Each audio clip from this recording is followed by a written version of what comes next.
C'est dans...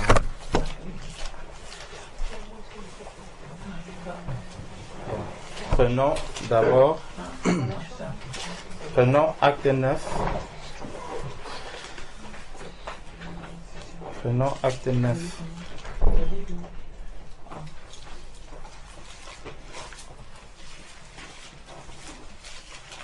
Le frère disait que Satan a été vaincu à la croix.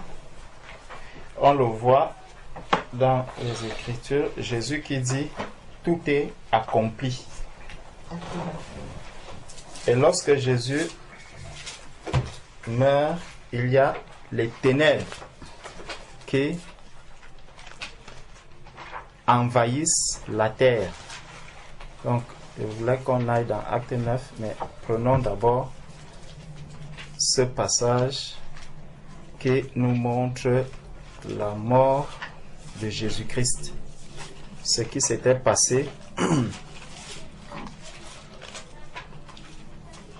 au moment de la crucifixion.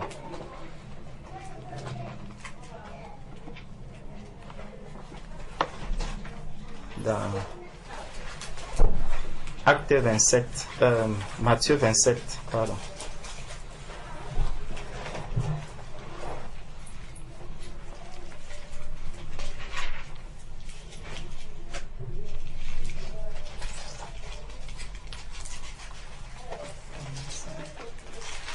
Dans Matthieu 27, voilà. Lisons à partir du verset. On pouvait commencer au verset 45 parce que c'est lui qui vient nous révéler quelque chose. Mais pour bien comprendre, j'aimerais qu'on prenne à partir du verset 49. Du verset 39, pardon. Les passants l'injuriaient et secouaient la tête. Les passants l'injuriaient et secouaient la tête. Jésus est à la croix et voici ce qui est en train de se passer. On l'injurie, les gens secouent la tête en disant « Toi qui détruis le temple et qui le rebâtis en 3 jours, sauve-toi toi-même. Si tu es le Fils de Dieu, descends de la croix. » Voilà. Toi qui détruis le temple et qui le rebâtit en 3 jours, sauve-toi toi-même. Si tu es le Fils de Dieu, descends de la croix. Bon, on sait que lorsque Jésus était sorti de l'eau, il y a une voix qui s'était fait entendre et qui disait « Celui-ci est mon Fils bien-aimé en qui j'ai mis toute mon affection. » C'est la parole qui était sortie du Jourdain lorsque Jésus-Christ est sorti du baptême. Bon, lorsque cette parole s'est fait entendre, le ciel a entendu cette parole parce que la parole venait du ciel. Rentrons un peu. Revenons, on va refaire le chemin inverse. Allons voir lorsque Jésus sort des eaux du baptême. Dans Matthieu chapitre 3, Matthieu chapitre 3 à partir du verset 16. Dès que Jésus eut été baptisé, il sortit de l'eau et voici les cieux s'ouvrirent. Et il vit l'Esprit de Dieu descendre comme une colombe et venir sur lui. Et une voix fit entendre des cieux ces paroles. Donc, si la voix vient du ciel, ça veut dire qu'elle va traverser tous ceux qui sont là au milieu. S'il y a des oiseaux, les oiseaux vont entendre cette voix. S'il y a tous les arbres vont entendre cette voix. Tout ce qui est là va entendre cette voix jusqu'à ce qu'elle atteigne ceux qui sont en train de faire le baptême et tous les témoins qui sont là. Donc tous vont entendre. Il dit, une voix fit entendre des cieux ces paroles. Celui-ci est mon Fils bien-aimé en qui j'ai mis toute mon affection. Donc, il y a donc un témoignage qui est là Parce que cette parole, elle n'est pas venue de ceux qui étaient en train de faire le baptême là sur place, elle vient d'ailleurs. Donc tous ceux qui sont là sont témoins. Si aujourd'hui nous sommes en train de parler, forcément, quand ma sœur Grace va partir, elle dira, j'ai entendu qu'on a chanté à toi la gloire.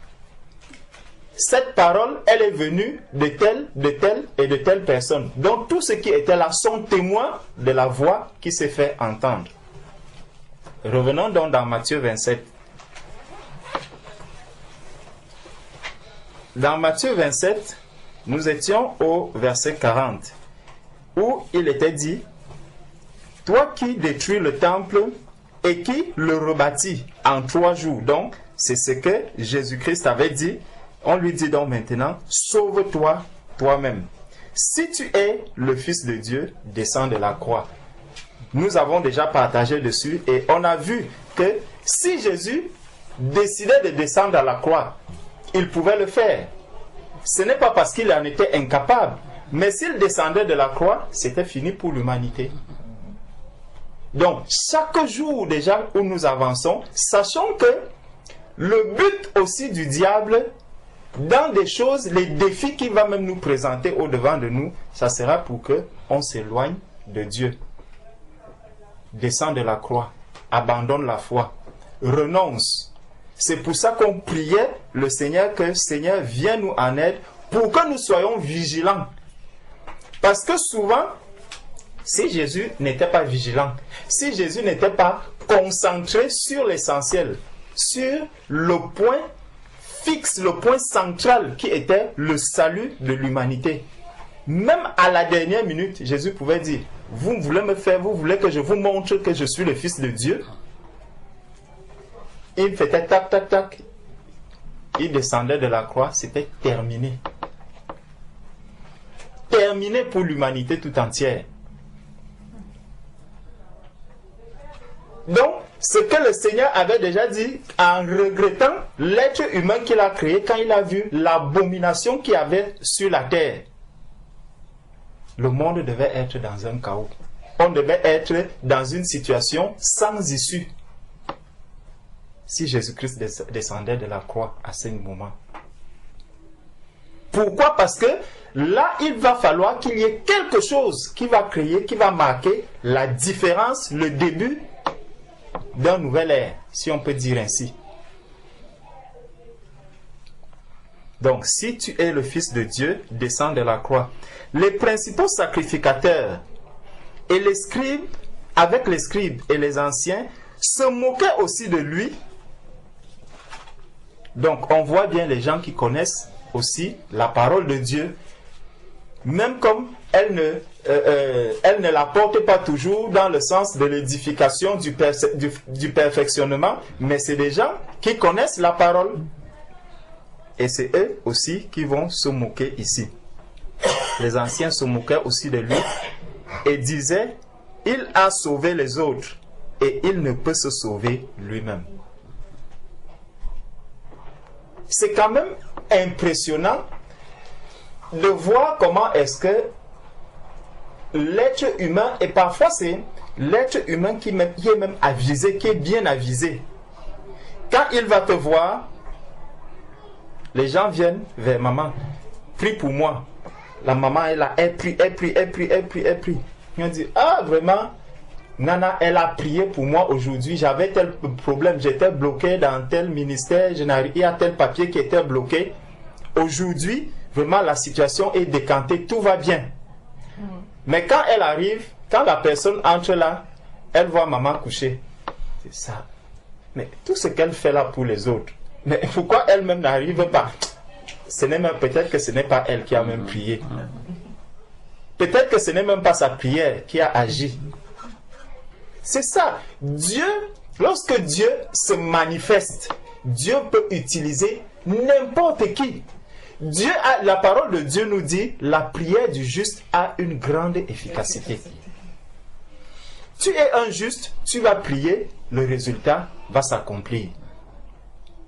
Et on va voir quelque chose, on va arriver à un niveau où il peut avoir des situations justement comme celle où Jésus est en train de se trouver là. Où les gens disent, mais voilà, tu as sauvé beaucoup de personnes. Maintenant, sauve-toi toi-même. Et la suite, c'est que s'il est roi d'Israël, qu'il descende de la croix et nous croirons en lui.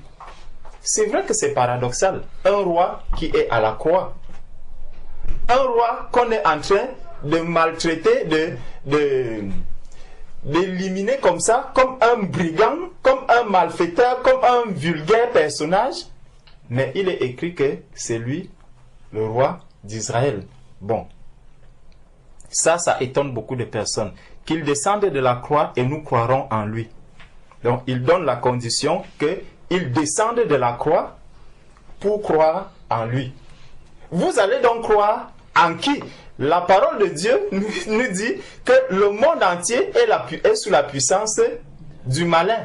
Donc, si Jésus descend de la croix, forcément, le monde entier va faire quoi? Il va happer le travail que Jésus est venu faire. Le monde va prendre toute la gloire que Jésus-Christ a apportée sur la terre parce qu'il n'aura pas accompli ce pourquoi il est venu.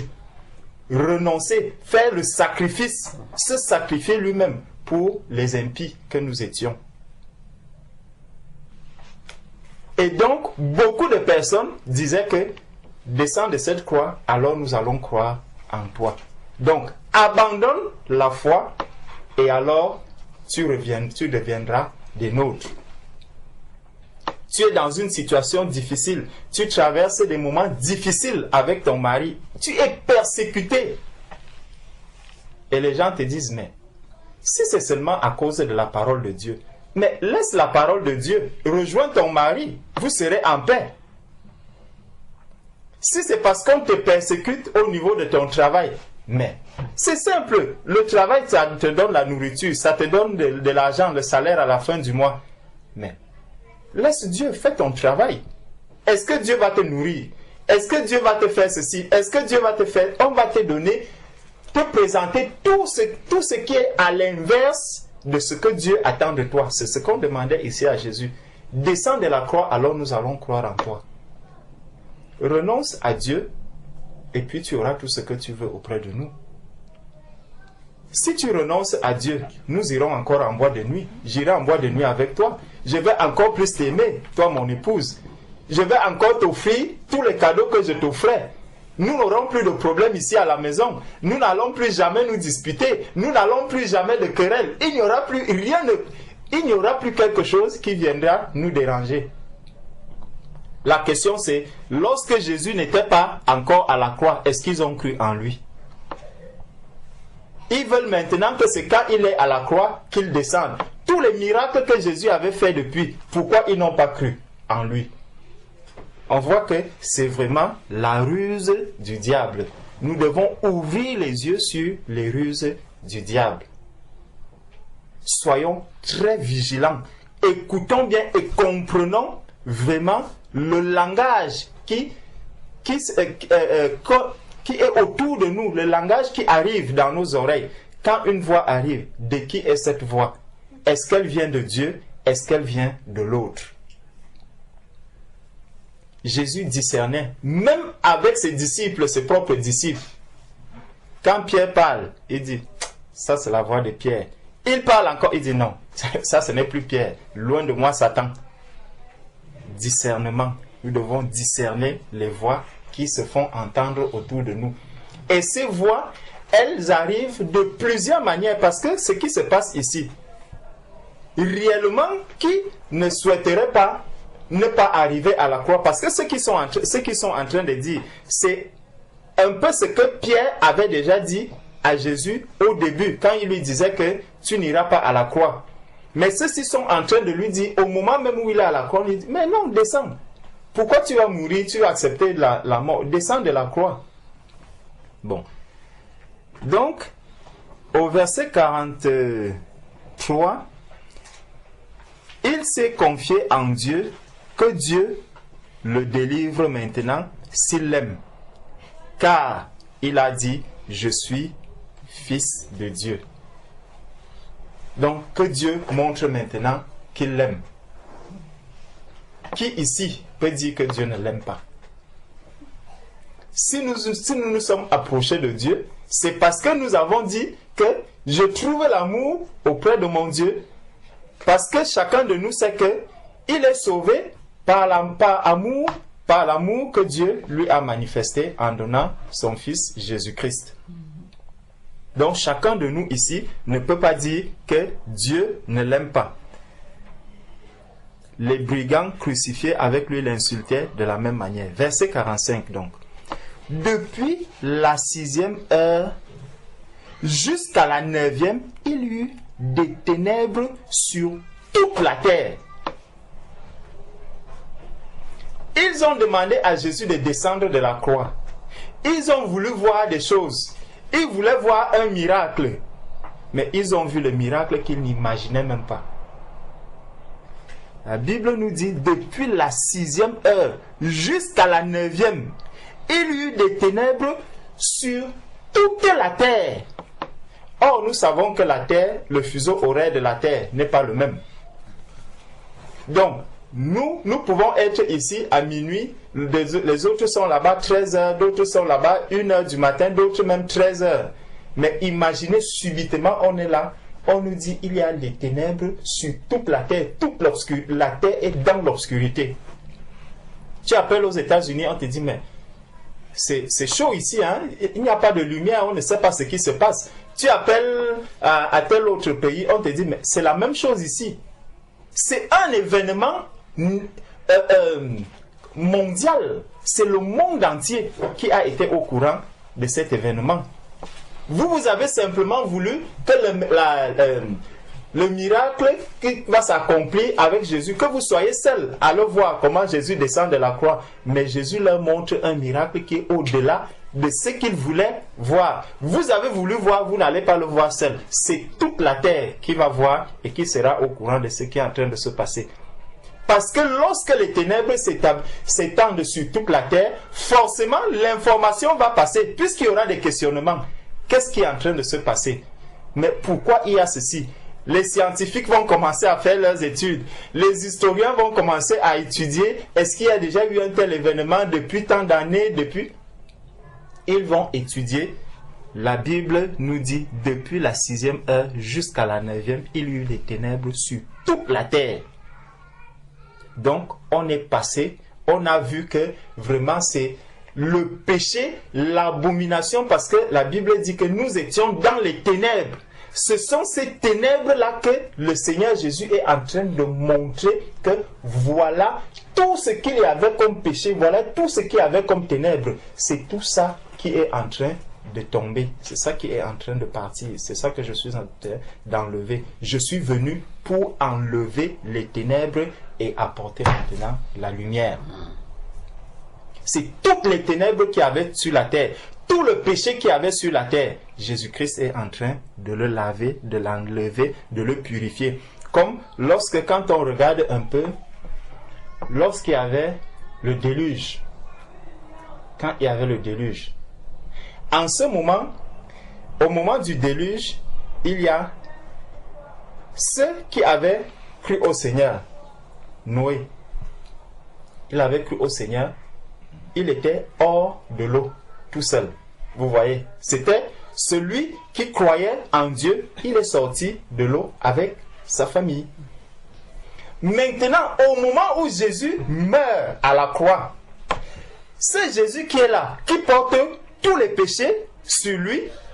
Le monde ne voit aucun juste. Donc, sur la terre est remplie du péché. Les ténèbres sont sur toute la terre. À l'époque de Noé, au déluge, il y avait Noé et autres qui ont trouvé grâce aux yeux du Seigneur. Mais Jésus qui est à la croix, lui, cette chair, Jésus homme qui porte ses péchés sur la croix, lui-même, il a porté tous les péchés. Tous les hommes qui sont sur la terre, Romains 3 nous dit, tous ont péché et sont privés de la gloire de Dieu. La chair de Jésus qui est là, qui est aussi dans le péché, qui porte le péché, elle aussi se retrouve dans les ténèbres. Voilà la situation du monde. Le monde entier se retrouve dans les ténèbres. Et vers la 9e heure, Jésus s'écria d'une voix forte: Élie, Élie, lama sabachthani, c'est-à-dire, mon Dieu, pourquoi m'as-tu abandonné? La terre entière a été dans les ténèbres à cause du péché. Parce que ce corps de chair qui est en train de crier « Mon Dieu, pourquoi m'as-tu abandonné ?» porte le péché, il porte l'ignominie, il porte tout ce que l'être humain a pu commettre. C'est un peu le cri, c'est le cri que tous ceux qui n'ont pas encore connu Jésus-Christ, qui portent les péchés en eux, doivent crier à Dieu. Chaque être humain qui est sur la terre, qui n'a pas encore rencontré Jésus-Christ, parce que Jésus, homme qui est là, qui porte le péché, il connaît ce qui attend celui qui pourra mourir ayant le péché sur lui. C'est ce cri qu'il va donner lorsque vous voyez un peu l'histoire de Lazare et du riche homme. Abraham commence à crier, mais c'est trop tard. Il crie, il est trop tard. Jésus est en train de crier ici pour donner l'alerte à l'être humain, pour donner l'alerte à ceux qui ne connaissent pas encore la vérité, ceux qui n'ont pas encore goûté à la lumière. Verset 44. Quelques-uns de ceux qui étaient là, l'ayant entendu dire, il appelle Élie. Et aussitôt l'un d'eux courut prendre une éponge qu'il remplit de vinaigre, et l'ayant fixé à un roseau, il lui donna à boire. Mais les autres disaient, laisse-le, voyons si Élie viendra le sauver. Jésus poussa de nouveau un grand cri et rendit l'esprit. Quand tout ceci est en train de se passer, lorsque les ténèbres sont sur toute la terre, qui est dans la joie? Quand le monde entier est dans les ténèbres, qui est dans la joie? Le malin. Le malin est dans la joie. Le malin est dans la joie de voir que c'est ce qu'il aime, parce que le diable est dans il aime les ténèbres et il voit comment il a été servi sur toute la terre. Il voit les ténèbres, il dit vraiment, ça c'est un bon moment. Erreur. Donc, on nous dit, verset 50, Jésus poussa de nouveau un grand cri et rendit l'esprit. La première chose qui va se passer, elle concerne qui? Le Saint-Esprit nous a mentionné une première chose qui a été frappée, c'est le temple.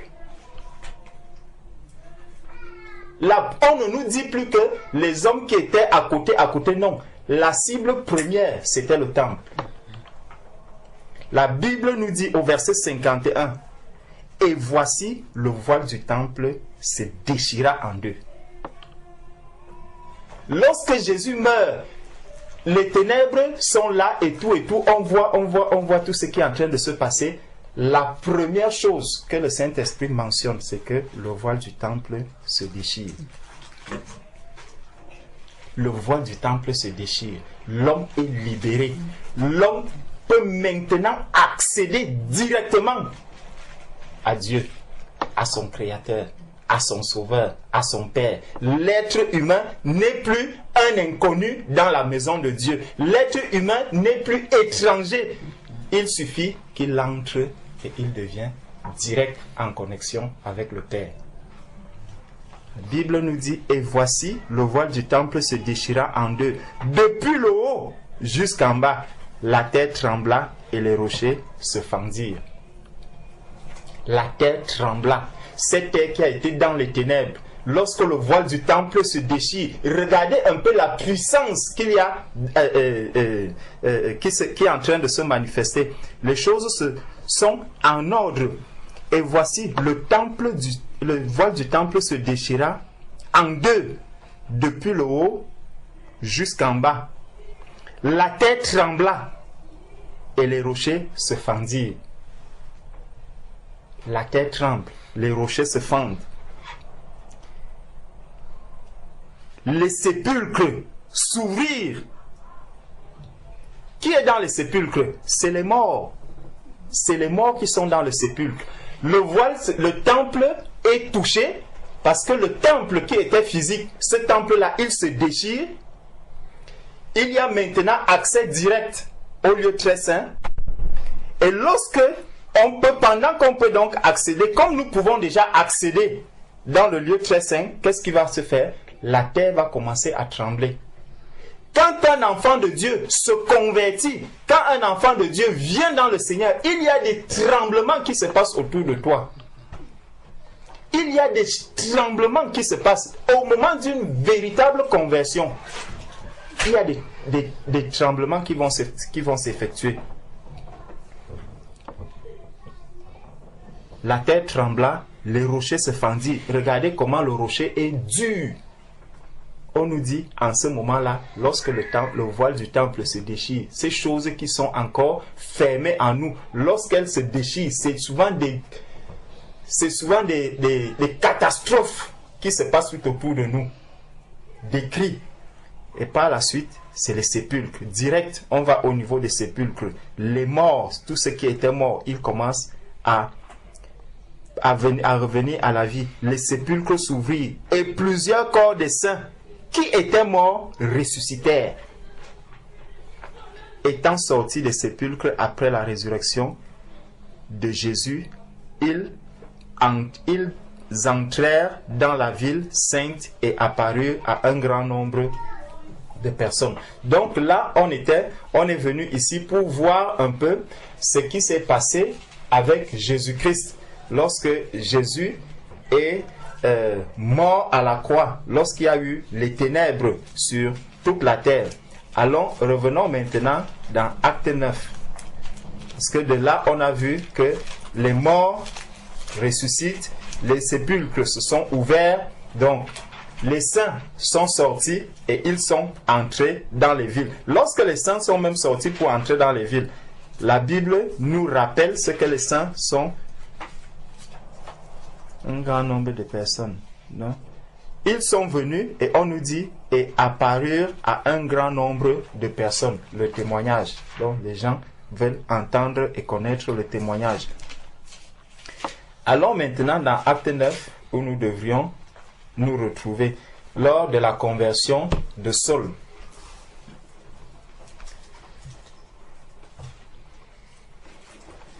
Acte chapitre 9. Cependant, Saul, respirant encore la menace et le meurtre contre les disciples du Seigneur, se rendit chez le souverain sacrificateur et lui demanda des lettres pour les synagogues de Damas, afin que s'il trouvait des partisans de la nouvelle doctrine, hommes ou femmes, il les amena liés à Jérusalem. Comme il était en chemin, et qu'il approchait de Damas, tout à coup, une lumière venant du ciel resplendit autour de lui. La lumière vient, elle resplendit autour de lui. Lorsque Jésus était mort, c'est les ténèbres qui avaient sur toute la terre, mais c'était la fin des ténèbres sur toute la terre, parce que désormais, la lumière va régner dans le monde. Même s'il y a un seul chrétien sur toute la terre n'est pas dans les ténèbres, il y a la lumière. Donc, le Seigneur nous dit ici que comme il était en chemin et qu'il approchait de Damas, tout à coup, une lumière venant du ciel resplendit autour de lui. Il tomba par terre et entendit une voix qui lui disait « Saul, Saul, pourquoi me persécutes-tu » Il répondit « Qui es-tu, Seigneur ?» Et le Seigneur dit « Je suis Jésus que tu persécutes. Il te serait dur de regimber contre les aiguillons. » Tremblant et saisi d'effroi, il dit « Seigneur, que veux-tu que je fasse ?» Et le Seigneur lui dit « Lève-toi, entre dans la ville et on te dira ce que tu dois faire. » Entre dans la ville et on te dira ce que tu dois faire. Descendons jusqu'au verset 15. Au verset 15, il y a quelqu'un d'autre qui entre en scène. Mais le Seigneur lui dit, va, il dit à Ananias, va, car cet homme est un instrument que j'ai choisi pour porter mon nom devant les nations, devant les rois et devant les fils d'Israël. Et je lui montrerai tout ce qu'il doit souffrir pour mon nom. La lumière est venue. Cette lumière qui est venue, ce n'était pas pour qu'il aille se coudre un bon costume et commencer à marcher dans les rues en disant je suis converti, je suis converti. Non, le Seigneur vient maintenant révéler à Ananias que il va montrer, je lui montrerai tout ce qu'il doit souffrir pour mon nom. Tout ce qu'il doit souffrir pour mon nom. Donc, celui qui se convertit réellement, qu'il sache qu'il entre dans un combat. Il entre dans une guerre.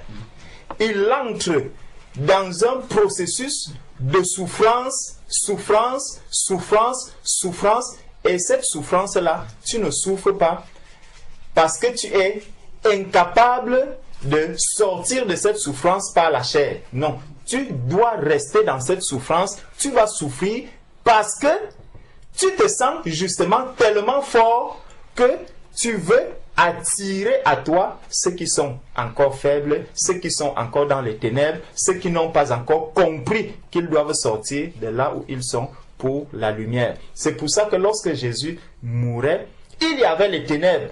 Et aujourd'hui, l'Église doit comprendre que tout autour de nous, tous ceux qui n'ont pas encore, parce que au moment où Jésus mourait, la preuve que le monde entier était dans les ténèbres, c'est vu, a été visible. Aujourd'hui donc, les saints qui sont là, c'est eux qui sont la lumière dans le monde. Et tous ceux qui ne sont pas dans la lumière sont dans les ténèbres. Et ces ténèbres-là, ils sont spirituels aujourd'hui. Ce n'est pas que je vais regarder telle personne, je le vois dans les ténèbres. Non, c'est que spirituellement, je dois comprendre que cette personne-là, non seulement elle est morte, elle est dans les ténèbres. Et donc moi, pour que cette personne parte des ténèbres à la lumière, cela va passer par des souffrances. Je peux endurer des souffrances. Je peux souffrir pour faire partir les personnes qui sont là jusqu'à la lumière. Il ne faut pas croire que c'était seulement le lot de Paul, que c'était le lot de Saul et des apôtres. Non. Même toi qui es une femme, lorsque tu es dans ton ménage avec ton mari, si ton mari n'est pas converti, sache que tu vas souffrir pour que cet homme-là arrive au Seigneur. Parce que forcément, la lumière qui viendra dans la maison au moment de ta conversion, cette lumière va commencer à séparer les choses. Il y a des tremblements de terre qui vont s'effectuer. Les rapports que tu entretenais avec ton mari, elles vont être maintenant encadrées par la parole de Dieu. Les relations que tu entretenais avec ton père, ta mère, tes frères et sœurs vont maintenant être encadrées par la parole de Dieu. Parce que la lumière que tu es vient et crée une séparation entre vous et ces personnes. Eux qui sont dans les ténèbres ne comprendront pas d'où vient cette lumière qui arrive en eux et ils vont commencer à paniquer. Pour eux, il y aura les tremblements qui vont s'effectuer. Dans un tremblement de terre, personne n'est en paix. Quand il y a un tremblement de terre quelque part, vous entendez, lorsque on filme, vous entendez des cris, vous entendez des pleurs, vous entendez... C'est tout ça qui se passe autour de nous. La famille va rentrer dans un tremblement de terre. Elle va commencer à pleurer. Elle va commencer à crier. Ils vont commencer à dire tout. Oh, quand il y a un peu un tremblement de terre dans un pays, vous voyez comment les choses se passent. Certains vont même jusqu'à dire, vraiment, si Dieu existait, pourquoi il n'y aurait pas eu de tremblement de terre? Donc, si toi aussi tu es converti, la manière dont tu te comportes là, tu ne devais pas te comporter ainsi. Si moi je dis que je veux l'argent pour aller boire de l'alcool, tu sais que moi j'aime l'alcool. Donc pourquoi tu ne me donnes pas l'argent? Dieu demande de donner. Donc donne-moi aussi l'argent, même si moi je veux mourir au bas, ce n'est pas ton problème. Mais tu dis à la personne que non mon frère, je peux t'acheter à manger, mais je vois que tu as un problème avec l'alcool, donc je ne vais pas te donner l'alcool. Ah, toi si tu ne crois pas en Dieu. Dieu demande de donner. Dieu est amour. On va te sortir tous les versets bibliques. Comme on disait à Jésus, si celui-ci est le Fils de Dieu, qu'il descende de la croix. Donc, on va apporter toutes ces choses-là autour de toi et ça va apporter la souffrance. Tu vas te retrouver en train de souffrir à cause du nom du Seigneur. Verset 17, Ananias sortit. Lorsqu'il fut arrivé dans la maison, il imposa les mains à Saul en disant, Saul, mon frère. Il appelle maintenant son frère. Saul, mon frère, le Seigneur Jésus qui t'est apparu sur le chemin par lequel tu venais m'a envoyé pour que tu recouvres la vue et que tu sois rempli du Saint-Esprit. Voici la clé. Tu recouvres la vue, tu es rempli du Saint-Esprit. De là partent toutes choses. De là partent toutes choses. Parce que c'est la nouvelle naissance ici. Tu reçois le Saint-Esprit. Maintenant, tes yeux s'ouvrent. Tu peux maintenant avancer. Au même instant, il tomba de ses yeux comme des écailles. Et il recouvra la vue. Il se leva et fut baptisé. Quand le Saint-Esprit est arrivé, on nous dit qu'il y a quelque chose. Ses yeux, il y a des écailles qui sont tombées de ses yeux. Donc il y a eu une manifestation au moment. Lorsque Jésus quitte la terre, Jésus est en train de préparer le retour, l'arrivée de qui? Du Saint-Esprit. Il est en train de préparer l'arrivée du Saint-Esprit. Donc, il y a la manifestation première, c'est que l'Église doit comprendre qu'il y a un changement. Le temple va comprendre maintenant qu'il y a une destruction parce que c'est ce voile qui donnait tout le sens au temple physique qu'il y avait. C'était le voile. Sans voile, sans ce voile-là, sans cette séparation, ce n'était qu'une maison. Ce n'était qu'une maison. Avec le voile, on savait qu'il y a la présence de Dieu de l'autre côté. Maintenant que le voile se déchire, tout cela devient une maison. Ça devient même une habitation où tout le monde peut venir maintenant entrer. Parce qu'il y a quelque chose de particulier qui s'est préparé. Dieu ne va plus se manifester tel qu'il se manifestait dans ce temple. C'est maintenant par l'Esprit de Dieu. C'est l'Esprit de Dieu maintenant qui va conduire le peuple. Ça ne sera plus un endroit particulier à l'intérieur d'un temple. Donc, le Seigneur vient donc et donne la possibilité maintenant à Saul d'avoir les yeux ouverts. Il y a quelque chose, on va quelque part. Les yeux de Saul se sont ouverts, remplis maintenant du Saint-Esprit. Donc, comme ses yeux se sont ouverts, il y a donc des choses qu'il peut voir maintenant. Comme il a reçu l'Esprit de Dieu, il y a des choses qu'il peut comprendre maintenant. Il y a des phénomènes qu'il peut comprendre maintenant. Il y a la souffrance qu'il va endurer parce que le Seigneur ne lui fait pas endurer cette souffrance-là avant qu'il ne reçoive le Saint-Esprit. Parce que c'est le Saint-Esprit qui est la clé de toute chose. Celui qui a reçu l'Esprit de Dieu va recevoir le message du Seigneur. Il va recevoir la lumière du Seigneur. Il va recevoir même la paix du Seigneur. Il va recevoir la joie du Seigneur, même dans les souffrances. C'est là qu'on va. Allons maintenant dans Acte 16. On a vu la conversion de Saul. Allons maintenant dans Acte 16.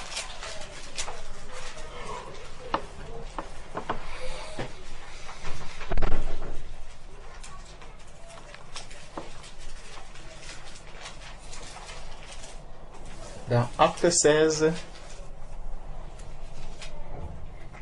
nous allons prendre, normalement on doit arriver au verset 25. Mais pour qu'on comprenne bien, je vais nous faire lire à partir du verset 16. Comme ça, on aura le fil. Comme nous allions au milieu de la prière, une servante qui avait un esprit de python et qui, en devinant, procurait un grand profit à ses maîtres, vint au-devant de nous et se mit à nous suivre, Paul et nous. Elle criait, « Ces hommes sont des serviteurs du Dieu très haut, et ils vous annoncent la voie du salut. » Elle fit cela pendant plusieurs jours. Paul, fatigué, se retourna et dit à l'esprit, « Je t'ordonne au nom de Jésus-Christ de sortir d'elle. » Et il sortit à l'heure même. Voilà celui qui a reçu l'Esprit de Dieu. Comment il parle maintenant, comment il agit maintenant, les actes qu'il pose. Les actes de quelqu'un qui s'est converti. Quelqu'un qui discerne maintenant les choses. Il discerne que cette voix qui est en train de se faire entendre, même si ce qu'elle dit n'est pas faux, je discerne qu'il y a quelque chose qui n'est pas bien. Au nom de Jésus, sors. Et il continue. Donc, verset 19. Les maîtres de la servante, voyant disparaître l'espoir de leur gain, vous voyez, l'espoir de leur gain, se saisirent de Paul et de Silas et les traînèrent sur la place publique devant les magistrats. Regardez comment les gens sont en train de souffrir dans le monde aujourd'hui. Dans cette souffrance, n'imaginez pas qu'il n'y a pas de personnes qui en tirent un gain. Vous voyez des personnes qui n'arrivent pas peut-être à trouver un logement. Vous voyez des personnes qui sont là, il y a 8 dans un petit appartement de 2 mètres carrés. Parallèlement, vous allez trouver des grands appartements, 75 mètres carrés, 180 mètres carrés, qui sont vides. Et on vous dit, ça fait des années que cela est comme ça. Et ce qu'on va faire, c'est que on va chercher maintenant à prélever encore davantage d'impôts chez les uns et les autres, parce qu'il fait quoi? Parce qu'il manque de logements, il faut créer de nouveaux logements, il faut faire ceci. Et qui en souffre? C'est la basse masse. Et qui va gagner cet argent? C'est ceux qui ont encore des entreprises, qui ont les maisons de 180 qui ne sont pas louées. C'est le système. Les choses n'ont pas changé. Et ça, c'est dans beaucoup de domaines. Dans beaucoup de domaines. Vous allez voir toujours et toujours les domaines dans lesquels beaucoup de gens sont en train de souffrir, les gens sont en train de subir, les êtres humains peinent pour manger, les êtres humains peinent pour se soigner, mais il y a des personnes qui profitent de ces situations. Des pays où les gens sont tellement pauvres, où il n'y a aucun hôpital, il n'y a pas un hôpital capable de guérir les personnes. Mais le jour même où on alloue un budget pour cela, vous vous demandez, est-ce que vraiment par rapport à tout ce qu'on a donné comme argent, ce qu'on nous dit, est-ce que ce n'est que ça qu'on a pu produire? Tu rentres même dans cet hôpital, peut-être les médicaments, tu n'en trouves pas. La possibilité même de voir un médecin, tu ne trouves même pas. Pourquoi? Parce que lui aussi, il travaille ici, mais il est en train de faire ses jobs à gauche, à droite, à gauche, à droite, à gauche, à droite. Pourtant, il reçoit un salaire. Mais quand tu vas donc dire que non, ça ce n'est pas bien, qu'est-ce qu'on va faire? Attention, on te prend, on te met en prison. Parce que tu n'as pas de preuves. Tu ne peux pas prouver ce que tu es en train de dire. Pour le prouver même, il va falloir que tu passes encore par quelqu'un qui est aussi dans le système, donc il te sera difficile de t'en sortir. Donc, ce qui se passe ici, c'est que Paul voit quelqu'un, un être humain qui est dans la souffrance. Paul lui retire maintenant le mauvais esprit qui était en train de tourmenter la femme. Après, verset 20, ils les présentèrent au prêteur en disant, ces hommes troublent notre ville. Regardez le motif pour lequel on l'amène auprès des magistrats. Il n'arrive pas à dire la vérité que cet homme est venu et il a enlevé l'esprit de Python qui tourmentait la femme. Le motif est maintenant changé. Ils utilisent maintenant un autre motif, donc le mensonge. Verset 21. Ce sont des Juifs qui annoncent des coutumes qu'il ne nous est permis ni de recevoir ni de suivre, à nous qui sommes Romains. La foule se souleva aussi contre eux, et les prêteurs ayant fait arracher leurs vêtements, ordonnèrent qu'on les bâtît de verges. Vous serez battus à cause des actes que vous aurez accomplis, parce que vous allez sauver des vies, parce que vous allez parler de la part de Jésus-Christ pour amener les hommes au Seigneur. Vous allez être incendiés, vous allez être battus de verges, vous allez être amendés, vous allez recevoir tous les coups possibles parce que vous cherchez à sauver des personnes. Mais la Bible nous dit que nous n'avons pas à lutter contre la chair et le sang. Il y a quelqu'un d'autre qui veut garder ces personnes dans les ténèbres. Donc, verset 22, la foule se souleva aussi contre eux, et les prêteurs ayant fait arracher leurs vêtements, ordonnèrent qu'on les bâtît de verges. Après qu'on les eut chargés de coups,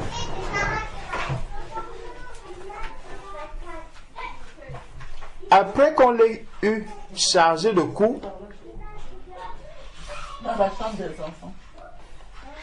ils les jetèrent en prison en recommandant au geôlier de les garder sûrement. Donc, il se retrouve maintenant en prison. Saul, c'est quelqu'un qui a été appelé par le Seigneur, comme nous tous, appelé par le Seigneur. Il a reçu l'Esprit du Seigneur. Le Seigneur a manifesté sa grâce dans la vie de Saul. Saul voit comment est-ce qu'il est en train d'avancer avec le Seigneur. Voici la partie qui nous intéressait. Donc, au verset 25, après qu'on les eut chargés de coups, il les jetait où? En prison. Donc, on va maintenant les enfermer, en recommandant au geôlier de les garder sûrement.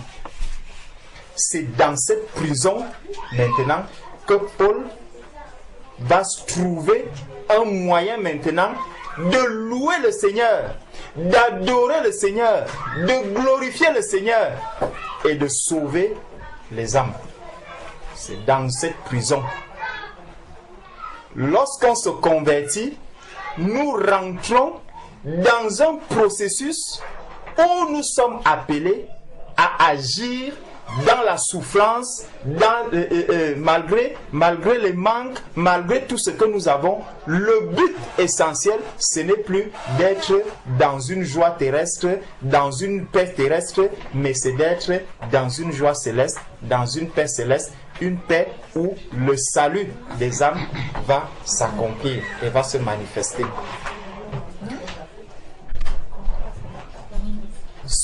Paul ici se retrouve donc dans cette prison. Il est enfermé, donc il est privé de liberté. Dans la prison, la prison n'est pas un endroit où tu manges à ta faim. La prison n'est pas un endroit où tu vas te parfumer. La prison n'est pas un endroit, en tout cas sauf ceux qui sont bien nantis. Mais le commun des personnes en prison, je ne pense pas que c'est l'endroit où tu vas chercher à te parfumer. Le seul souci de quelqu'un qui est en prison, c'est de faire quoi? C'est de se voir sortir de cette prison. Ça, c'est le souci de quelqu'un qui est sur la terre. C'est que quand on le met en prison, tout ce qu'il attend, c'est aujourd'hui tu dois passer au tribunal et après ce tribunal-là, on va te libérer. Voilà la seule chose qui reste dans sa tête.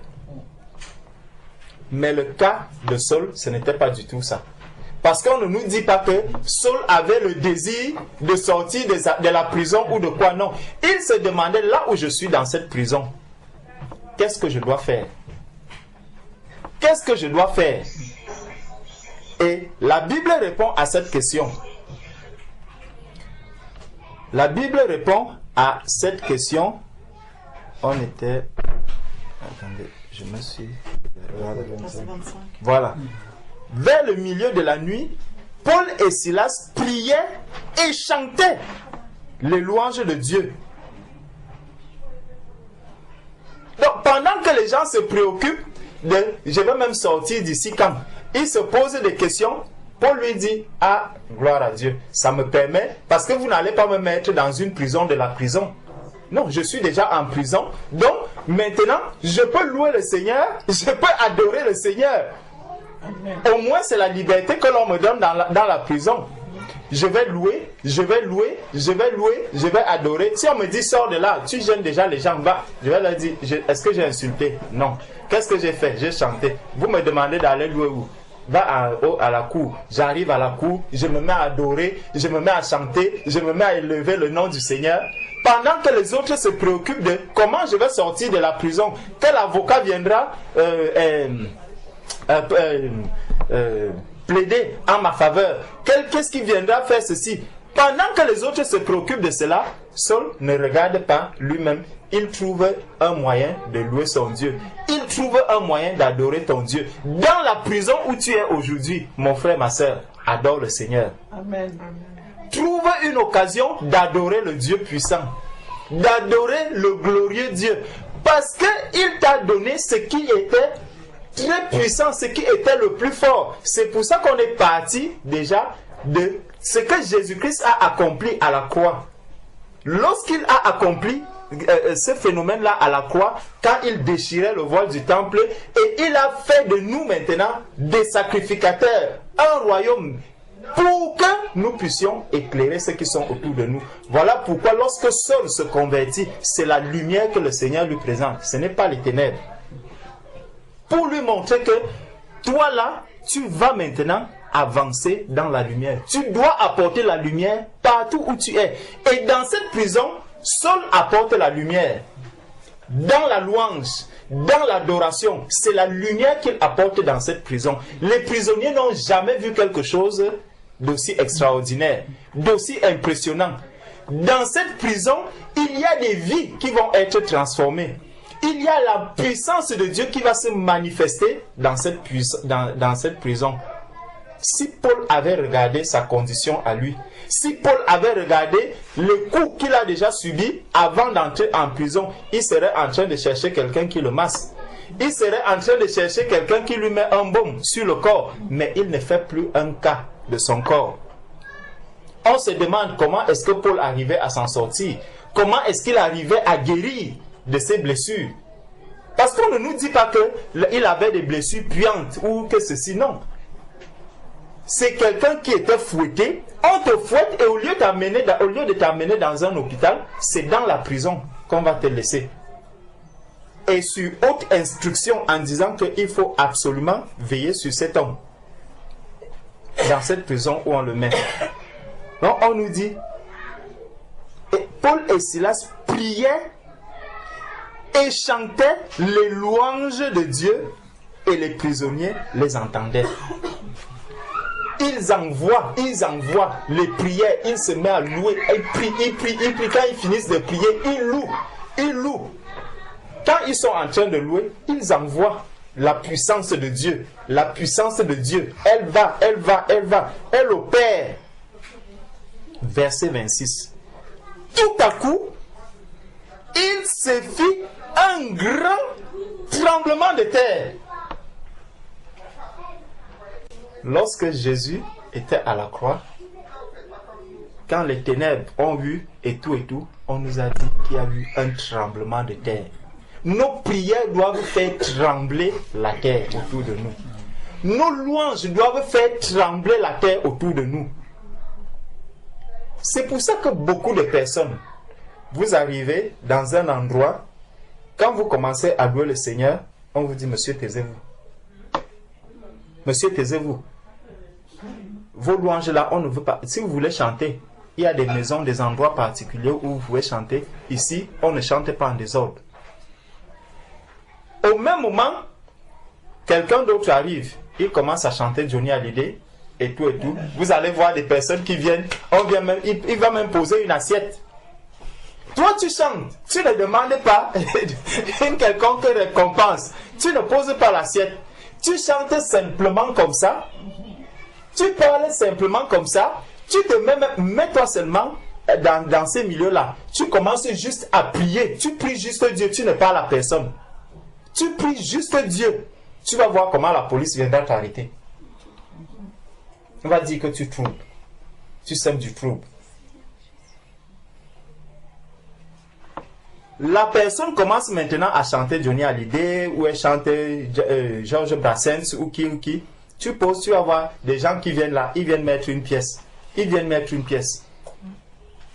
Mais toi, qui es en train de prier Jésus-Christ, parce qu'il y a un tremblement de terre qui s'effectue, personne ne peut être content. Lorsqu'il y a le tremblement de terre, c'est les pompiers qu'on appelle, c'est la police qu'on va appeler. C'est pour ça qu'on nous chasse partout où nous sommes là. On nous pourchasse. Parce qu'il y a une puissance qui est en train d'agir. Il y a quelque chose qui est en train de se manifester. Et il nous dit, tout à coup, il se fit un grand tremblement de terre. C'est pour ça que dans Luc 18,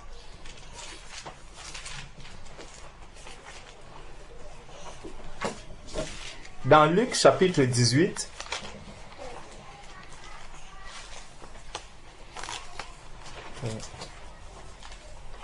l'histoire du juge inique. Dans Luc 18, au verset 7, il est écrit: et Dieu ne fera-t-il pas justice à ses élus qui crient à lui jour et nuit, et tardera-t-il à leur égard? Voilà cette parole que Paul et Silas ont accomplie ici. Elle s'est manifestée ici en Paul et Silas. Comment vous imaginez que seulement les gens se mettent à louer? Ils prient, ils louent, ils prient, ils louent. Le Seigneur voit que Saul, Paul et Silas n'ont pas regardé leurs conditions. Paul et Silas ne se sont pas arrêtés sur ce qui leur est même arrivé en se demandant, mais attends, Silas, où est-ce qu'on est même? Comment on a même fait pour arriver ici? Seulement parce qu'on a délivré la femme qui souffrait avec l'esprit de Python?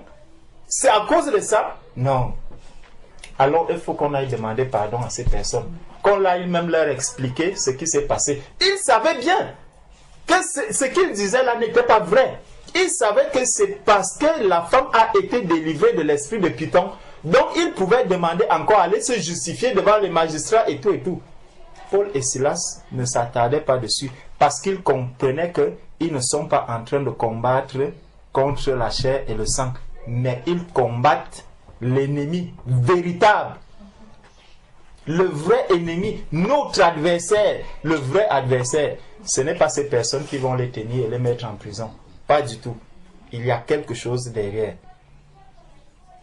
Et donc le Seigneur vient maintenant apporter la réponse à Paul et Silas pour leur révéler maintenant pourquoi est-ce qu'ils sont en prison. Tout à coup, il se fit un grand tremblement de terre, en sorte que les fondements de la prison furent ébranlés. Les fondements de la prison furent ébranlés. Au même instant, toutes les portes s'ouvrirent et les liens de tous les prisonniers furent rompus. Les liens, il nous dit que toutes les portes font quoi? Elles se sont ouvertes. Lorsque Jésus est mort à la croix, le temple s'est déchiré, wank, du haut jusqu'en bas, ouvert complètement, et tout le monde pouvait maintenant entrer à l'endroit très saint, au lieu très saint, pour rencontrer véritablement le Sauveur, pour rentrer, pour aller à la rencontre du Dieu Tout-Puissant. Et ce temple-là aujourd'hui, c'est toi, c'est moi, c'est l'Église. Chacun de nous constitue ce temple-là aujourd'hui. C'est ce que Jésus-Christ est venu apporter, cette liberté, pour que l'être humain ne puisse plus se demander comment est-ce que je peux même faire pour sortir de la prison, comment est-ce que je peux même faire pour rencontrer le Seigneur, comment est-ce que... Non, le Seigneur Jésus a dit, il est préférable que je m'en aille, car lorsque je m'en irai, je vous enverrai un consolateur, le Saint-Esprit, il sera avec vous. Il sera avec vous, il vous conduira dans toute la vérité. Il vous révélera les choses qui sont cachées, parce qu'il ne parlera pas de lui, il parlera de ce qu'il entendra du Père. Donc ce qu'il entendra de Jésus-Christ lui-même. C'est pour ça que lorsque le malin voit ce qui est en train de s'accomplir à la croix, il dit, descends de la croix. Parce qu'il y a beaucoup de choses qui vont s'accomplir après ce qui est en train de se passer. Souvent, nous voyons des événements se passer au-devant de nous. On ne sait pas ce qui arrive demain. Si nous ne sommes pas attentifs, nous pouvons arrêter ou retarder l'événement, le processus qui doit s'enclencher après l'événement qui est là devant nous. Des choses peuvent être en train de se bousculer. Tu traverses des périodes difficiles. Tu vois un moment difficile. Tu te dis, mais je peux quand même... Ça en est trop. Il faut que j'arrête. Ça en est trop. Il faut que j'arrête. Non, c'est trop. Non, c'est bon. Si ce n'est que je peux quand même prendre un moment de répit. Non, ne prends aucun moment de répit. Jésus n'a pas accepté ce moment de répit jusqu'au bout. Jusqu'au bout. Il faut que le chrono de Dieu puisse arriver sans qu'il y ait un petit retard. Jésus ne voulait pas un minimum de retard. Jésus ne le voulait pas. Jésus ne le voulait pas. Jésus voulait que le chrono du Seigneur se fasse, qu'il s'accomplisse tel que Dieu a prévu. Parce qu'il est venu pour accomplir la volonté du Père. Parce qu'il est venu pour manifester la vie du ciel sur la terre. Pour montrer à l'être humain comment est-ce qu'on peut aimer son frère. Pour montrer à l'être humain comment on peut aimer sa sœur. Pour montrer à l'être humain comment est-ce qu'on doit s'approcher du Seigneur. Comment est-ce qu'on doit s'approcher de Jésus-Christ. Comment est-ce qu'on doit vivre la liberté dans le Seigneur. Comment est-ce qu'on doit renoncer à soi-même, renoncer à ses privilèges. L'apôtre Paul était apôtre. Il pouvait bénéficier d'énormes privilèges. Lui-même le dit, qu'il y a beaucoup de privilèges qu'il avait, mais il a renoncé à tout cela pour l'évangile, pour que la parole de Dieu ne soit pas blasphémée, pour que la parole de Dieu ne puisse pas faire écho dans les cœurs des personnes. Paul se trouve donc en prison. Dans cette prison, il trouve un moyen d'adorer le Seigneur, de prier le Seigneur, de louer le Seigneur, d'élever le nom du Seigneur. Et seulement dans ce désir, Paul n'a pas dit que Seigneur vient et fait un tremblement de terre, Seigneur vient et ouvre les portes ou ceci. Non, il louait, il priait le Seigneur, il prie. La manifestation s'accomplit, tac, tac, tac, les portes s'ouvrent. Quand les portes s'ouvrent, au même instant, toutes les portes s'ouvrirent et les liens de tous les prisonniers furent rompus. Waouh! Vous avez voulu me condamner parce que la femme a été délivrée d'un esprit de python. Vous avez voulu me condamner pour ça. Maintenant donc, je vais être condamné pour avoir les liens de tous les prisonniers. Regardons un peu. Vous me condamnez pour une petite chose, pour une seule chose. Je dis, ok, allons-y dans le combat. Maintenant, tous les liens sont donc brisés. Vous allez donc me condamner pour plusieurs, dénouement de plusieurs liens. C'est là ça le motif maintenant. Parce que j'ai libéré tous les prisonniers. La question, est-ce que je t'ai touché pour te délier? Non. Est-ce que je suis venu vers toi pour te... On nous dit, ils entendaient, les prisonniers ont entendu. Peut-être qu'ils n'étaient pas dans une même pièce. Donc, on nous dit, au même instant, toutes les portes s'ouvrirent et les liens de tous les prisonniers furent rompus. On ne nous dit pas que c'est seulement les prisonniers, peut-être qui étaient chrétiens. Peut-être qu'il y avait des chrétiens là-bas, peut-être qu'il y avait même des bouddhistes, peut-être qu'il y avait des musulmans, peut-être qu'il y avait des rosicruciens. La parole de Dieu nous dit que tous les liens de tous les prisonniers. Donc, lorsque les enfants de Dieu se trouvent quelque part, lorsque les enfants de Dieu élèvent la prière, la prière que tu élèves peut délivrer une âme qui est loin du Seigneur. Parce que tous les prisonniers qui étaient là n'étaient pas que des chrétiens. Peut-être qu'il y avait des chrétiens, mais certainement, il devait aussi avoir des non-chrétiens. Mais cette prière a sauvé, elle est venue délier tout ce qui était dans les chaînes de la prison. Verset 27. Le geôlier se réveilla. Wow. Donc, malgré tous les louanges, malgré toutes les prières, les prisonniers entendaient. Mais celui qui se croyait libre, celui qui était libre, lui, il n'a pas du tout entendu. Quand quelqu'un est dans un certain réconfort, souvent il lui est difficile d'accéder à la parole de Dieu. Le geôlier est dans un réconfort. Pour lui, peu importe ce qui se passe, ces louanges-là, elles arrivent, mais elles n'ont pas un effet en lui. Elles n'agissent pas. Mais Dieu a un plan pour lui. C'est pour ça que le Seigneur nous dit, dans 1 Timothée, on va faire une petite virgule.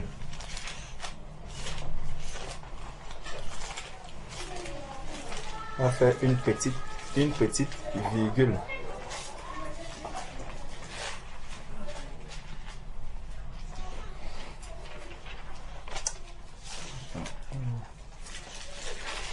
« 1 Timothée chapitre 2. C'est bon?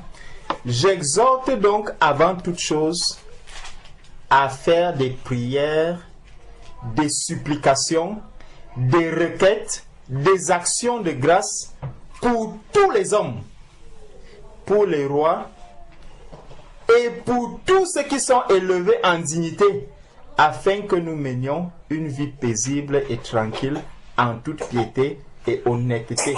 Car cela est bon et agréable devant Dieu notre Sauveur, qui veut que tous les hommes soient sauvés et parviennent à la connaissance de la vérité. Voilà la volonté de Dieu. Et c'est cette volonté de Dieu que Paul et Silas sont en train de manifester dans la prison. Peu importe la situation, peu importe l'endroit où tu te trouves, peu importe l'état dans lequel tu te trouves, cherche à accomplir la volonté de Dieu. Cherche à accomplir ce que Dieu attend de toi. Fais ce que Dieu attend de toi là où tu es. Peu importe, Dieu n'est plus un Dieu que l'on ira chercher dans le lieu très saint. Non, ce n'est pas là-bas que tu iras encore chercher Dieu.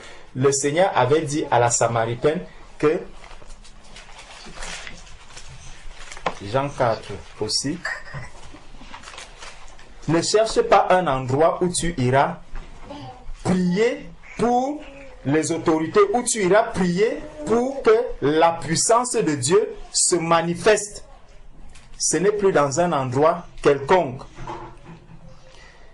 Jean chapitre 4, versets 22 à 23. Vous adorez ce que vous ne connaissez pas. Nous adorons ce que nous connaissons, car le salut vient des Juifs.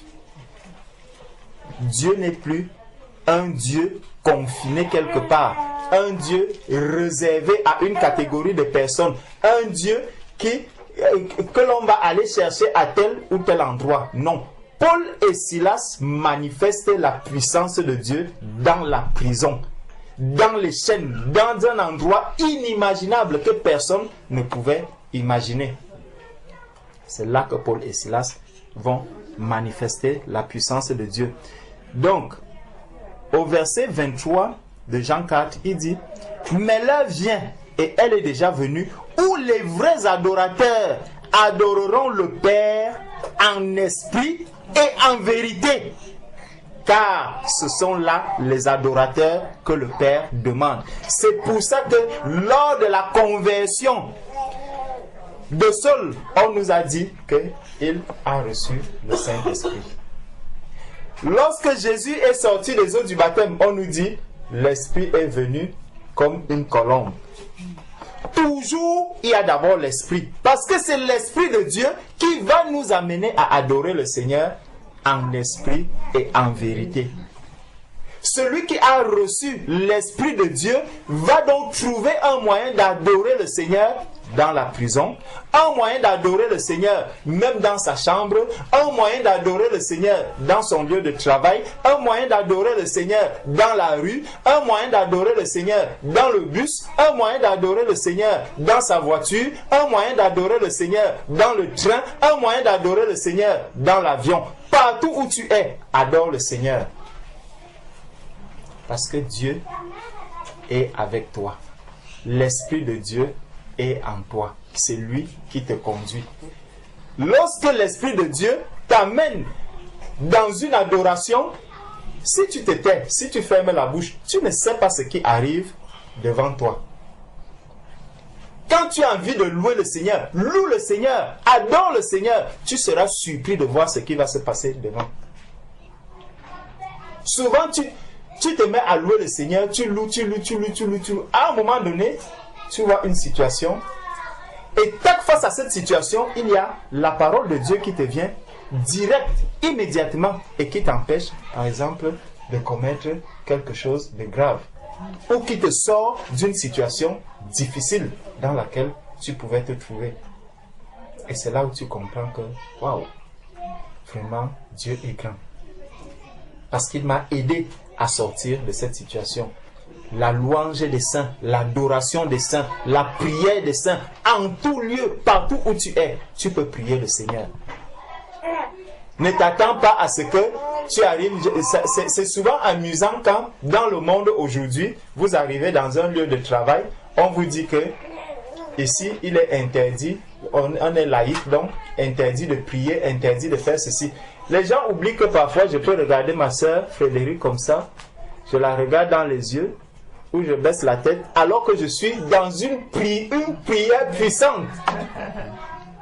Tu es en train de prier pour une personne, la personne même qui vous a dit que ici on ne veut pas les prières, on ne veut pas ceci, vous devez respecter la loi et tout et tout. Dieu est esprit maintenant, donc ma prière n'est plus une prière charnelle. Je peux te regarder comme ça, je commence à prier même pour toi. Que cette méchanceté qu'il y a en toi, qu'elle sorte au nom de Jésus. Je te regarde pendant que tu es en train de parler de cela. Moi je prie aussi pour toi. Au même moment, toi puisque tu ne comprends pas le langage, tu es là, tu vas me regarder. Non, vraiment, c'est la dernière fois. On ne veut plus voir des personnes qui vont faire ceci, des personnes qui parlent de Dieu, des personnes qui parlent, gardez vos religions chez vous et tout. Pendant ce moment, moi, je te regarde dans mon cœur, je dis, au nom de Jésus, que cet esprit qui parle, je te chasse au nom de Jésus, à l'intérieur du cœur. Et c'est comme ça que les enfants de Dieu doivent comprendre. Le Seigneur nous a donné cette puissance de délivrer les personnes qui sont captives. Paul et Silas dans la prison, donc, on nous dit ici que au même instant, toutes les portes, revenons dans Acte 16, dans Acte 16, verset 26, où on était, donc toutes les portes s'ouvrirent et les liens de tous les prisonniers furent rompus. Le geôlier se réveilla et lorsqu'il vit les portes de la prison ouvertes, il tira son épée et allait se tuer pensant que les prisonniers s'étaient enfuis. Vous voyez? Quand l'autre voit que les rois pour lesquels on prie, les autorités pour lesquelles on prie, les hommes élevés en dignité pour lesquels on prie, lorsqu'il va voir qu'il y a l'une d'elles qui a vu cette lumière venir à lui, qu'est-ce qu'il va faire? Il va chercher à le précipiter. Il va chercher à le précipiter, que non, mais suicide-toi, mais fais ceci, mais fais cela, mais fais-toi du mal, mais fais-toi ceci. Mais Paul cria d'une voix forte, ne te fais point de mal, nous sommes ici. Paul combat qui ici, il n'est pas en train de combattre l'homme, il combat le mal. Le mal, c'est le mal que Paul est en train de combattre. Il parle ici directement au mal. Ne te fais point de mal. Nous sommes ici. Alors le geôlier ayant demandé de la lumière, à la conversion de Saul, il y avait la lumière. Et il demande quoi? Il demande la lumière.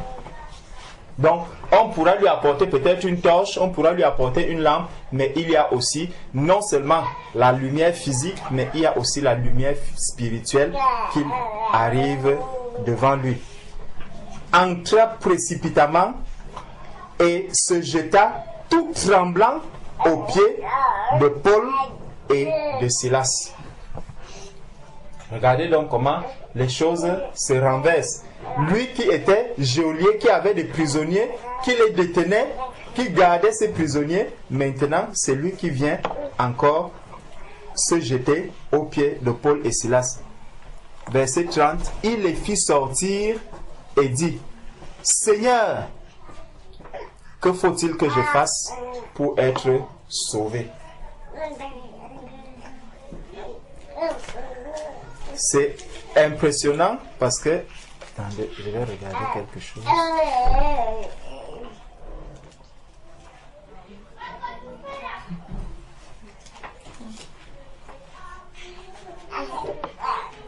La question que... S'il te plaît.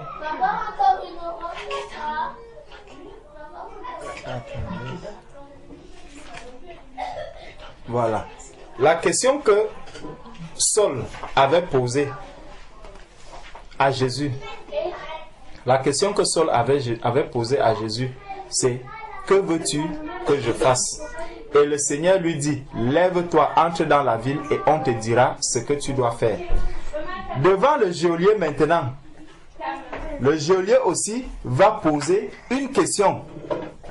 Il les fit sortir et dit « Seigneur, que faut-il que je fasse pour être sauvé? » Que faut-il que je fasse pour être sauvé? Donc, il ne cherche plus sa volonté. Ce n'est plus sa volonté qui compte maintenant.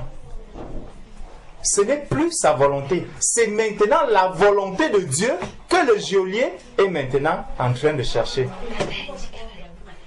Donc, sa volonté n'existe plus. Il comprend là, à partir d'ici, tel que Saul lui-même avait dit, que faut-il que je fasse? Seigneur, que faut-il que je fasse? Donc, je n'ai plus de volonté. Ma volonté maintenant, c'est la tienne. Je veux dépendre maintenant de ta volonté. C'est ta volonté maintenant qui doit me guider. C'est la même question que le geôlier vient poser ici. Que faut-il que je fasse pour être sauvé? Donc, c'est la volonté de Dieu qui doit le conduire sur le chemin du salut. C'est pour ça que dans le livre de Jean, il est dit que ce n'est ni de la volonté d'un homme, ni de la volonté de la chair, mais de Dieu. C'est de la volonté de Dieu qu'on arrive au salut. C'est avec la volonté de Dieu qu'on arrive au salut. C'est en empruntant le chemin de Dieu, de Jésus-Christ, que l'on arrive au salut. Jésus a dit, je suis le chemin, la vérité et la vie. C'est cette question-là que le geôlier est en train de poser ici. Que dois-je faire pour être sauvé? Et c'est la même question que dans Acte 2, les disciples avaient aussi cru, ceux qui avaient aussi posé, que ferons-nous? Donc, ils n'y ont plus de volonté. Ça veut dire que la première chose que l'on perd lorsqu'on vient au Seigneur, c'est réellement sa volonté. C'est réellement notre propre volonté que l'on perd. Ça, c'est la première chose. Tu perds d'abord ta volonté. Et c'est en ce moment que Jésus-Christ devient ton Seigneur. Donc, on voit que dès la conversion même, pour se convertir, Jésus doit déjà être ton Seigneur. Tu n'as plus de volonté. La volonté, c'est celle de Dieu qui va maintenant se manifester. Et dès que tu t'opposes à cette volonté de Dieu dès le début, c'est terminé. Tu es à côté. Parce que tu ne peux pas avoir un Seigneur alors que tu n'es pas dans sa volonté. Donc, verset 31. Paul et Silas répondirent, crois au Seigneur Jésus et tu seras sauvé, toi et ta famille. Crois au Seigneur Jésus et tu seras sauvé, toi et toute ta famille. Pourquoi déjà à ce niveau? Ça c'est une révélation que Saul voit, et Paul voit cette révélation. Quand on voit cette révélation devant nous, c'est une préfiguration de quoi? De l'endroit où le geôlier a entendu la parole. Lorsque le geôlier était là, avant l'arrivée de Paul et de Silas, il y avait le geôlier, mais il y avait aussi tous les prisonniers. Donc il était avec tous les prisonniers. Il est donc normal que lors de la conversion du geôlier, là on va arriver chez lui, c'est logique que Paul et toute sa famille aussi soient sauvés, parce que là où il a entendu la parole, le Seigneur a déjà manifesté la puissance en déliant tous les prisonniers, sans exception. Donc quand il arrive à la maison, et que dans cette maison, il vient présenter Paul et Silas, pour Paul c'est évident que le geôlier et toute sa famille aussi vont recevoir le salut. Donc c'est une lecture suivie, si on peut dire une lecture suivie du message de Dieu que Dieu adresse à Paul. Et Paul est tellement connecté au Seigneur que il lit et il révèle simplement la volonté de Dieu à tous ceux qui sont autour de lui. Et ça, c'est parce que l'Esprit de Dieu est en train de travailler. L'Esprit de Dieu est en train de lui révéler la volonté de Dieu dans la vie des personnes qui sont avec lui. Donc, et il lui dit, donc, Paul et Silas répondirent, crois au Seigneur Jésus et tu seras sauvé, toi et ta famille. Et ils lui annoncèrent la parole du Seigneur, ainsi que à tous ceux qui étaient dans sa maison. Donc nous ne sommes plus dans le cadre même de la prison. On est parti de la prison. La prison, c'était pour une étape, pour que les liens soient rompus, pour que les prisonniers qui sont là-bas, qu'ils soient libérés, terminés. Là, il ne se demandait plus, mais si je sors de la prison, il faut quand même que j'aille voir mes frères, que j'aille voir mes connaissances qui sont dans la ville et tout et tout. Ce n'est pas du tout ce que Paul et Silas essayent de faire. Ils vont se diriger dans la continuité de la mission. Donc dans cette prison, ils étaient en mission. Ils avaient une mission à accomplir. C'était celle du salut du geôlier et de toute sa famille. Donc quand ils sortent maintenant de la prison, ils se retrouvent dans la maison. Le geôlier a terminé sa garde. Mais au lieu de finir sa garde tout seul, il finit maintenant la garde avec les évangélistes, avec les apôtres, avec tout ça dans sa cohorte. Ils vont maintenant à la maison. Quelle surprise! Tu es allé au travail tout seul. Quand tu reviens, mais madame va te dire, mais il fallait quand même appeler. Tu me surprends avec toute une cohorte de personnes et les personnes ne viennent pas avec des cadeaux et tout, puisque c'est des prisonniers, c'est des personnes qui étaient en prison. Et en prison, il y a une certaine odeur qui est sur toi. Hein? Puisque tu n'es pas allé là-bas pour te laver, pour être beau et tout. Donc c'est avec ces personnes-là maintenant que le geôlier retourne à la maison. Il arrive donc à la maison avec ces personnes. Et on nous dit, et il lui annonçait la parole du Seigneur ainsi qu'à tous ceux qui étaient dans sa maison. Il les prit avec lui à cette heure même de la nuit. Il lava leurs plaies. Donc ils avaient des plaies. Vous voyez, ils étaient en prison là-bas, ils faisaient tout ça, ils louaient le Seigneur, ils priaient alors qu'ils avaient des plaies. Ils ne se sont pas préoccupés de ces plaies. Ils n'ont pas essayé de regarder la souffrance qui était en eux. Aujourd'hui, nous aimons beaucoup, nous aimons tellement que, quand on va te dire que, va à la communion fraternelle à Aris Orangis, vraiment, je vais même faire comment? C'est 2 heures de route. Déjà, tu ne marches pas à pied. Tu vas prendre le train. Donc c'est le train qui va souffrir, c'est les rails qui vont s'user. Ce n'est pas toi. Si on regarde bien, tu vas juste parcourir peut-être 100 ou 200 mètres, ou même 1 kilomètre pour arriver à la gare, ou pour prendre le bus. Tu prends le bus, tu t'assois dans le train, tu parcours 1 heure assis dans le train. Tu arrives au lieu de la prière, Tu descends, c'est encore peut-être 100 mètres de la route. Tu entres encore, tu t'assois pour aller prier, ou pour aller rendre visite à mon frère, ou pour aller rendre visite à ma soeur, ou pour aller faire tel ou tel travail que le Seigneur te confie. Et donc toi-même, tu es bien consciente que je dois faire tel travail. Ah, le Seigneur m'appelle quand même à prier pour mes frères et sœurs. Hein. Le Seigneur m'appelle quand même à manifester l'hospitalité. Le Seigneur m'appelle quand même à faire ceci. Le Seigneur m'appelle quand même. Mais quand tu regardes tout ça, tu as déjà placé toute la liste du Seigneur. Après, tu dis, bon, si je vais rendre visite à tonton Nicanor, il est jusqu'à Fontainebleau. Je vais partir d'ici à quelle heure? Là, il est déjà 10 heures. Si je pars d'ici à 11 heures, j'en ai pour 1 heure, donc 12 heures. Je serai à Fontainebleau. Je vais passer juste 30 minutes. Après, je dois vite revenir. Parce que le soir, il faut que je regarde telle série à la télé. Ou il faut que je fasse ceci. Non. Je préfère laisser. Je vais l'appeler. Et puis, le Seigneur permettra. Tu regardes ce qui est en toi. Peut-être tu as juste un petit mal de pied, ou tu as le corps, ou tu as un petit mal de tête, ou tu as ceci. Tu crois que ceux qui servent le Seigneur, c'est parce qu'ils sont en bonne santé? Tu crois que ceux qui donnent peut-être aux pauvres, c'est parce qu'ils ont trop? Tu penses que quand quelqu'un s'assoit pour venir rendre visite à son frère ou à sa soeur, c'est parce qu'il n'a rien à faire chez lui? Paul ici, il avait des plaies. C'est peut-être même des plaies qui sentaient déjà, qui dégageaient déjà une bonne odeur. Mais Paul n'a pas regardé du tout ça. Pour lui, tout ça ne lui disait absolument rien. Absolument rien. C'est le geôlier lui-même qui a vu que... Hey, la question c'est quand on les mettait en prison, est-ce que le geôlier n'a pas vu? Ils ont bien vu que c'est des gens qui avaient des plaies. Ils ont vu cela. Mais ils ont quand même préféré la prison. On comprend que le geôlier, lorsqu'il reçoit la lumière, ses yeux s'ouvrent aussi sur la souffrance de ceux qui sont autour de lui.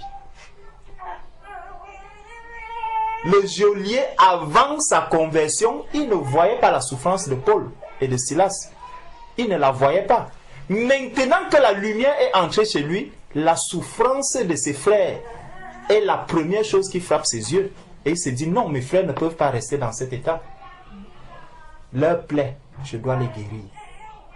Leur plaie, je dois faire quelque chose pour qu'ils soient en paix avec ces plaies.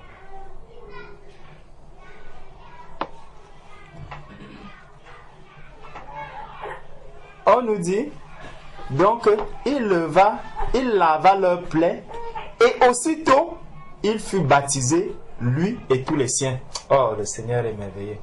Regardez l'ordre. Il a d'abord vu la souffrance. Il a dit non, vous n'allez pas me baptiser avec des plaies. Je ne vais pas accepter ça. Il commence déjà à manifester le fruit des enfants de Dieu. L'amour. À ceci, tous connaîtront que vous êtes mes disciples si vous avez l'amour les uns les autres. Paul et Silas voient comment leur frère est déjà en train de guérir les plaies, de bander les plaies avec lesquelles ils sont entrés en prison. Cet homme qui était leur ennemi au départ, qui était opposé à eux, qui les a acceptés dans cette souffrance et en les mettant en prison dans cet état. Aujourd'hui, ils comprennent que ça, c'est vraiment mon frère. Parce qu'il est venu, il vient apporter la paix dans ma chair. Il vient restaurer ma chair. Il vient mettre un baume là où il y a de la souffrance. Paul et Silas vont lui manifester aussi cet amour en retour. Il dit, il fut baptisé, lui et tous les siens.